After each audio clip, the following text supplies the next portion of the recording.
हम देखेंगे जो कंपाउंड और जो मिक्सचर होते हैं उनमें डिफरेंस क्या होता है। देखो हमने पढ़ा था जो एलिमेंट होता था, एलिमेंट का मतलब क्या था, जब सेम टाइप के एटम किसी सब्सटेंस में प्रेजेंट हो तो उसे हम क्या बोलते थे, एलिमेंट बोलते थे। सेम टाइप के एटम होने चाहिए, ठीक है। और कंपाउंड का मतलब क्या था, जब दो या दो से ज्यादा अलग अलग टाइप के एलिमेंट आपस में क्या हो, कंबाइंड हो, केमिकली क्या होना चाहिए, केमिकली कंबाइंड होने चाहिए। इसका मतलब क्या है, उनके बीच में क्या होती है, बॉन्डिंग होती है, केमिकल बॉन्डिंग होती है। जब केमिकली वो लोग कंबाइंड होते हैं एलिमेंट्स तो क्या बनता है, कंपाउंड बनता है। क्या बनता है, कंपाउंड। अब हम यहाँ देखेंगे जो कंपाउंड है और जो मिक्सचर है। जैसे मिक्सचर हमने पढ़ा था, मिक्सचर का मतलब क्या था, जब एलिमेंट और कंपाउंड, या तो एलिमेंट खूब सारे या खूब सारे कंपाउंड आपस में क्या कर दूं, मैं मिक्स कर दूं, लेकिन यहां पर उनके बीच में क्या नहीं होनी चाहिए, केमिकल बॉन्डिंग नहीं होनी चाहिए। जब उनके बीच में केमिकल बॉन्डिंग नहीं होगी तो वो यहां पर क्या फॉर्मेशन करेंगे, एक मिक्सचर का, एक मिश्रण का। आई बात समझ में। अब यहां पर हमें क्या देखना है, डिफरेंस देखना है मिक्सचर में और कंपाउंड में, जो हमसे क्वेश्चन में कभी ना कभी पूछा जाता है। तो यहां पर देखो मैंने लिखा है पहला पॉइंट। अब देखो कंपाउंड का मतलब क्या होता है, सिर्फ और सिर्फ क्या कंबाइन करे, यहाँ पर एलिमेंट यानी केवल तत्व संयोग करे। फॉर एग्जांपल इनके बीच में क्या हो रखी है, देखो बॉन्डिंग हो रखी है। ये कौन सी बॉन्डिंग है, केमिकली। जब केमिकली कंबाइंड होते हैं खूब सारे एक ही टाइप के एटम तो क्या फॉर्मेशन करते हैं, कंपाउंड का। यही मिक्सचर में अगर बात करूं, मिक्सचर में क्या है, एलिमेंट और कंपाउंड दोनों को मिला दो। फॉर एग्जाम्पल मैंने लिया, मान लो मेरे पास क्या था, वाटर था। क्या था, वाटर, ठीक है। ये कंपाउंड है वाटर, ठीक है। अब इस वाटर में मैंने मिक्स कर दिया, मान लो आयरन। क्या मिक्स कर दिया, मान लो लोहे के टुकड़े डाल दिए, तो ये क्या बन गया, मेरा एक मिक्सचर बन गया। क्या बन गया, एक मिक्सचर बन गया। अब वो चाहे कैसा भी हो, होमो हो चाहे हेटेरो, लेकिन मिक्सचर तो जरूर बन गया। तो यहाँ पर क्या हुआ, ये जो वाटर के मॉलिक्यूल्स हैं और ये जो आयरन का आइटम है, इनके बीच में केमिकली बॉन्डिंग नहीं हुई है। यहाँ पर कोई बॉन्डिंग नहीं है, फिजिकली हमने क्या किया, इसको मिक्स किया। दूसरा पॉइंट देखो, जो कंपाउंड होते हैं इनका क्या होता है, एक फिक्स्ड रेशियो होता है। फॉर एग्जांपल मैंने एक ये फॉर्मूला लिखा H2O, ठीक है। अब यहां पर हाइड्रोजन कितने हैं, 2 बाय वेट और बाय मास, ऑक्सीजन कितना है, 1। तो यहां पर कहीं भी चले जाओ, इनका जो रेशियो रहेगा वो क्या रहेगा, फिक्स्ड रहेगा, 2:1। यानी कंपाउंड का जो फॉर्मूला होता है उसका एक क्या होता है, फिक्स्ड रेशियो होता है, लेकिन मिक्सचर का कोई फिक्स्ड रेशियो नहीं होता।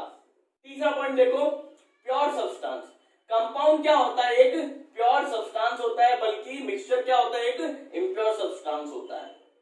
चौथा पॉइंट, इनका क्या होता है, एक फिक्स्ड केमिकल फॉर्मूला होता है। कंपाउंड्स का क्या होता है, एक फिक्स्ड केमिकल फॉर्मूला, लेकिन वहां पर मिक्सचर में क्या होता है, कोई फिक्स्ड फॉर्मूला नहीं होता। जैसे अभी मैंने एग्जांपल लिया था वाटर का, इसका क्या है, फिक्स्ड फॉर्मूला है। क्या इसका फिक्स्ड फॉर्मूला है क्या, मिक्सचर का कोई फिक्स्ड फॉर्मूला नहीं है, ठीक है। यहाँ पर पांचवा पॉइंट देखो, इनमें क्या होता है, केमिकल बॉन्डिंग होती है, यानी रासायनिक बंधन होता है, जिसकी वजह से इसको मैं बोल सकता हूँ ये कौन सा प्रोसेस है, केमिकल प्रोसेस है, यानी रासायनिक प्रक्रम है।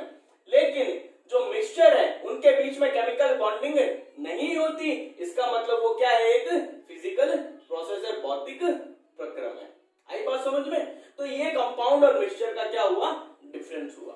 अब देखो, अब हम बात करेंगे एटॉमिक मास की।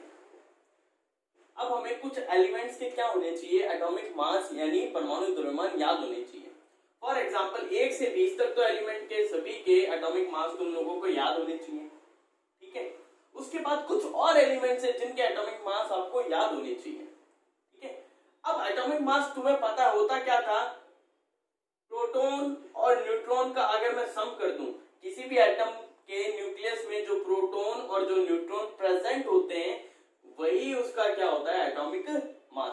क्योंकि हर एटम के सेंटर में क्या प्रेजेंट होता है, न्यूक्लियस, और इसी न्यूक्लियस पे सारा मास क्या रहता है, एटम का कंसंट्रेटेड रहता है, इसी न्यूक्लियस के सेंटर पे।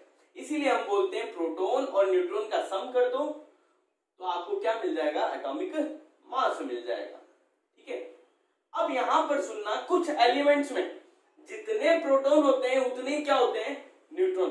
तो मैं क्या करूंगा, कुछ एलिमेंट्स का जो एटॉमिक नंबर होगा, एटॉमिक नंबर का मतलब ओनली नंबर ऑफ प्रोटॉन, या मैं बोल सकता हूँ नंबर ऑफ इलेक्ट्रॉन।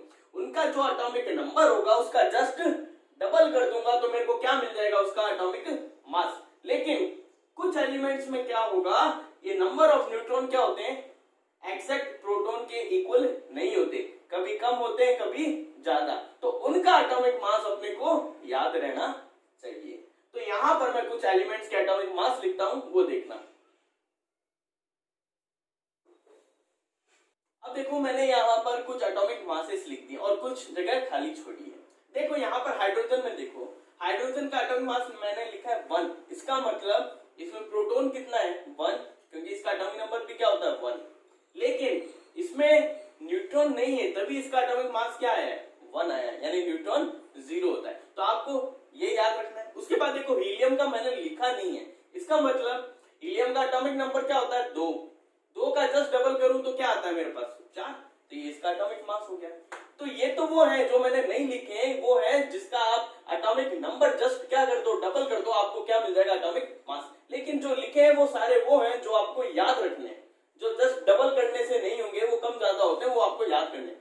लिथियम 7 होता है, लेकिन इसका एटॉमिक नंबर देखो तो 3 होता है, होना क्या चाहिए 3 का जस्ट डबल 6, लेकिन होता क्या है 7। इसी तरह से बेरिलियम 9, बोरोन 11। कार्बन देखूं तो मैंने लिखा नहीं है, इसका मतलब एटॉमिक नंबर तो क्या है इसका 6, लेकिन इसका जस्ट डबल करूं तो क्या आएगा मेरे पास 12, ये इसका एटॉमिक मास। नाइट्रोजन 7 पे आता है, 7 का जस्ट डबल 14। ऑक्सीजन 8 पर आता है, 8 का डबल 16। फ्लोरीन ये आपको याद रखना है, मैं गोले लगा देता हूं, वो आपको याद रखने हैं, बाकी तो जस्ट डबल कर दोगे आ जाएंगे। नियॉन 10 नंबर पे आता है, 10 का डबल 20। सोडियम 23 होता है। मैग्नीशियम 12 पे आता है, 12 का डबल 24। एल्यूमिनियम याद रखना है आप लोगों को। सिलिकॉन कितने पे आता है 14 पे, 14 का डबल 28। फॉस्फोरस 31 होता है, याद रखना है। सल्फर 16 पे आता है, 16 का डबल 32। ठीक है, ये तो जस्ट डबल कर देना। क्लोरीन, क्लोरीन का याद रखना भाई साहब 35.5, हर जगह काम आएगा ये। आर्गन कितने पर आती है 18 पे, 18 का डबल 36।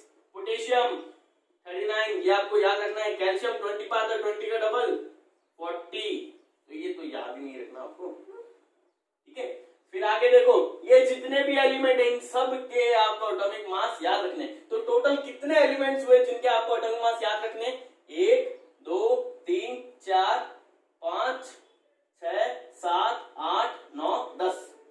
10 तो हो गए 1 से 20 में, ये 1 से 20 तक एलिमेंट है जिसमें 10 आपको याद रखने, बाकी का क्या कर दोगे जस्ट डबल कर दोगे। लेकिन यहाँ पर कुछ और है, 3 3 6 2 8, ये 8 एलिमेंट और है, यानी टोटल कितने हो गए 18 एलिमेंट है जिनके एटॉमिक मास आपको याद रखने।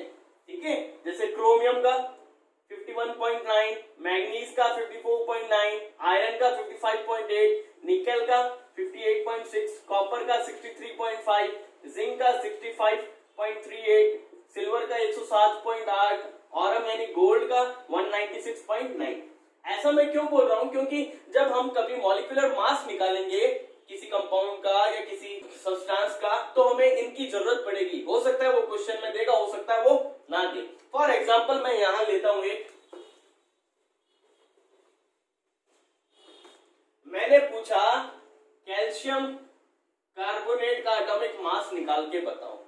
तो यहां पे तुम लोग देखोगे कैल्शियम एटम है, कार्बन का एटम है और ऑक्सीजन का एटम है।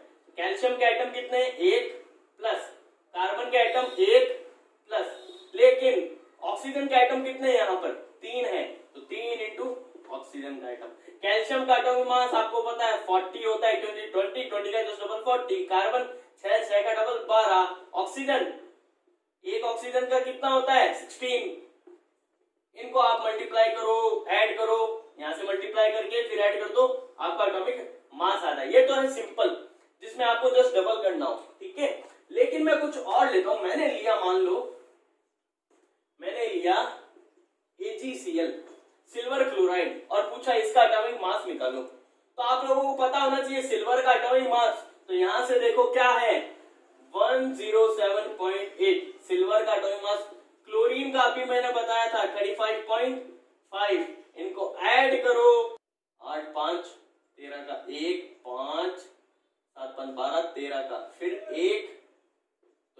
113.3 यूनिट, ये हुआ इसका एटॉमिक मास। इस तरीके से आपको आना चाहिए एटॉमिक मॉलिक्यूलर मास।